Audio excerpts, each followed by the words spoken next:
Hello' hello' নমস্কাৰ lovely পিপল। আজি মই আপোনালোকৰ ওচৰত এটি বিশেষ ৰেচিপি লৈ আহিছোঁ। সেইটো হৈছে পৰ্ক বা গাহৰি মাংসৰ ৰেচিপি। সেই ৰেচিপিটো আমি আজি অমিতা আৰু আলুৰ সৈতে বনাম।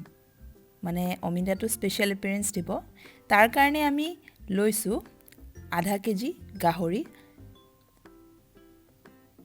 তাৰপিছত আমি বাকীবোৰ ইনগ্ৰিডিয়েণ্টছ লৈছোঁ, যেনেকৈ ধৰক পিঁয়াজ, আমি ডাঙৰ দুটা পিঁয়াজ কাটি লৈছোঁ।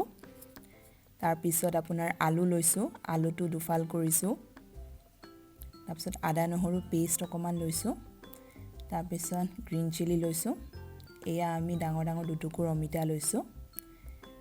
এয়া দুটা অমিতা, মানে এক টুকুৰ ফালি লৈছোঁ আৰু ডাঙৰ। তাৰপিছত আমি গৰম হ'ব দিয়া মাটিৰ বাচনটোত এতিয়া তেলত গাহৰিখিনি দি দিম। এয়া আমি দি দিলোঁ গোটেইখিনি গাহৰি। তাৰপিছত আমি লৰাই দিছোঁ। ফ্লেমটো হাইতে ৰাখিব অকণমান টাইম। তেতিয়ালৈকে আমি ভাজি ল'ম এইখিনি মাংসখিনি। তাৰপিছত আমি ঢাকি দিম এতিয়া অকণমান টাইমৰ কাৰণে। এতিয়া ঢাকনিখন আঁতৰাই আমি হাই ফ্লেমত মাংসখিনি ভাজি ল'ম।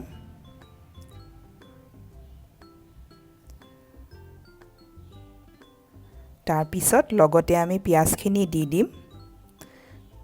পিঁয়াজখিনি দিয়াৰ পিছত আমি এতিয়া অকণমান লৰাই দিম মাংসখিনি।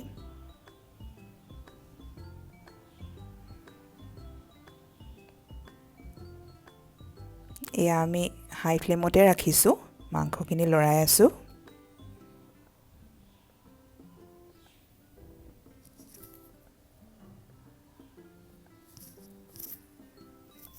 দহ মিনিটমান এনেকৈ লৰাই থাকিব পাৰে। লগতে হালধিখিনি দি দিছোঁ আধা চামুচ।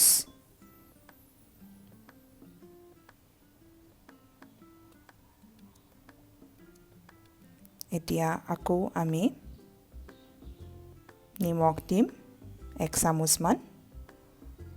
আপোনালোকৰ জোখৰ হিচাপত আপোনালোকে নিমখটো দিব পাৰে কম বেছি পৰিমাণে। তাৰপিছত আকৌ লৰাই দিম।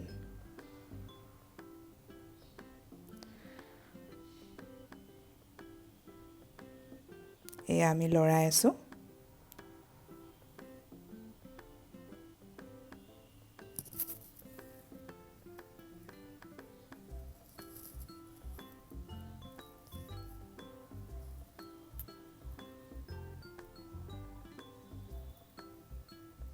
এতিয়া আমি নহৰুখিনি দি দিলোঁ, যিখিনি আমি পিচি লৈছিলোঁ।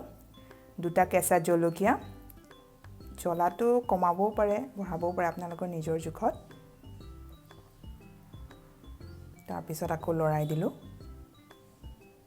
ফ্লেমটো আমি একেই ৰাখিছোঁ, হাইতে ৰাখিছোঁ।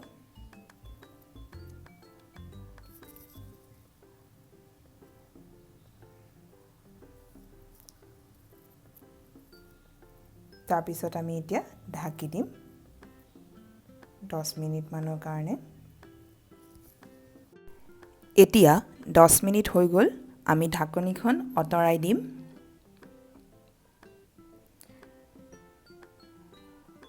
তাৰপিছত আমি ফ্লেমটো কমাই ল'লৈ আনিম হাইৰ পৰা, আৰু ল' ফ্লেমত আকৌ 10 মিনিট ভাজি ল'ম। এনেকুৱা হ'ব মাংসটো।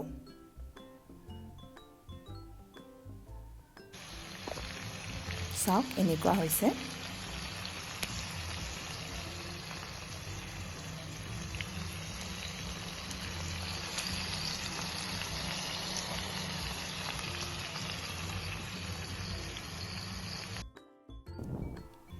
এতিয়া আমি যিহেতু ল' ফ্লেমত 10 মিনিট ভাজি ল'লোঁ, পানীখিনি ঢালি দিম।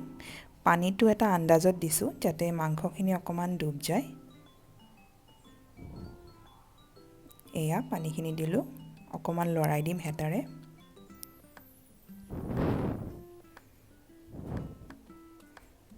তাৰপিছত আকৌ ঢাকি দিম, আপোনাৰ 7 মিনিটমানৰ কাৰণে ঢাকি দিম। এয়া খুলি চাম আমি তাৰপিছত এতিয়া আলুখিনি দি দিম লগত অমিতাখিনি তাৰপিছত আকৌ লৰাই দিম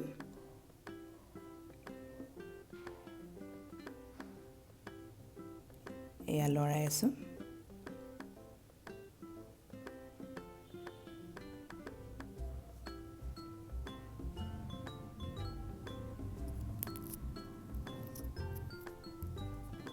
তাৰপিছত কাশ্মীৰী মিৰ্চ অকণমান দি দিম পাউডাৰ কালাৰৰ কাৰণে ইয়াত বিশেষ জ্বলা নাথাকে ৰেড চিলিৰ নিচিনা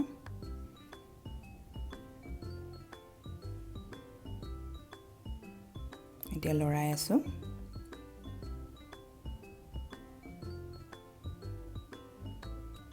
অকণমান টাইম এনেকৈ লৰোৱাৰ পিছত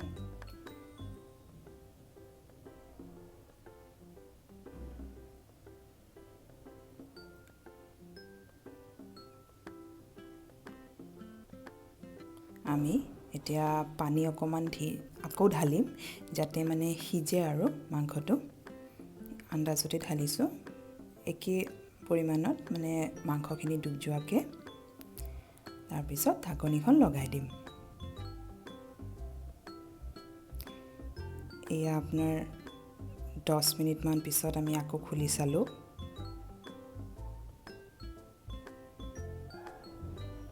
সময়টো ফিক্স নহয় মানে অকণমান ইফাল সিফাল হ'ব পাৰে ধৰক টাইমটো সিজিছেনে খুলি চাব পাৰে ধৰক 10 মিনিট কেতিয়াবা 11-12 মিনিটো ৰাখিব পাৰে এটা আন্দাজত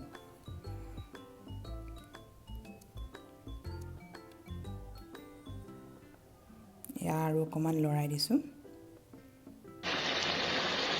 এয়া চাওক এতিয়া আমাৰ উতলি গৈছে